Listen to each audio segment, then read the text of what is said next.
O Entroido é tempo de disfraces e comparsas e, como non, tamén de gastronomía. O alumnado do Obradoiro de Hostalería da Mancomunidade do Salnés fixo hoxe as maletas trasladando a súa actividade por un día ao Salón Peña de Cambados. Ali organizaron un show cooking no que reinventaron algúns dos pratos típicos destas datas. Este é un exemplo. Nosa proposta foi un prato que se chama disfraz de pataca, que ven a ser unha laconada típica, un prato típico do Entroido, só que presentamos un xeito pois diferente, para dunha maneira máis especial. Aparentemente, o que se vai a apreciar é unha pataca austera, simplemente vai aparentar unha pataca cocida, pero dentro vai levar todo o recheo, co lacón, o chourizo, os grelos. A actividade estaba aberta ao público en xeral, pequenos e maiores que tiveron a oportunidade de degustar in situ as propostas gastronómicas que se elaboraron pro alumnado contar con público observando o seu traballo en directo, un novo reto superado. Siempre nos ponemos un pouco nerviosos, pero está todo controlado, que somos unos artistas.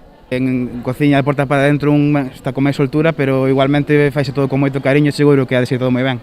A actividade supón pro alumnado unha experiencia adicional na súa formación. O bo destes programas dos obradoiros de emprego é que son programas mixtos xa de formación e de práctica profesional, e dende o día número 1 están facendo práctica.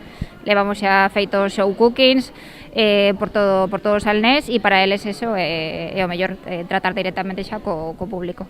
O show cooking implicou tamén o regreso das actividades ao Salón Peña despois de meses coas portas pechadas pola maraña administrativa con Portos de Galicia, agora resolta. Poder facelo no Salón José Peña para nós tamén un alivio.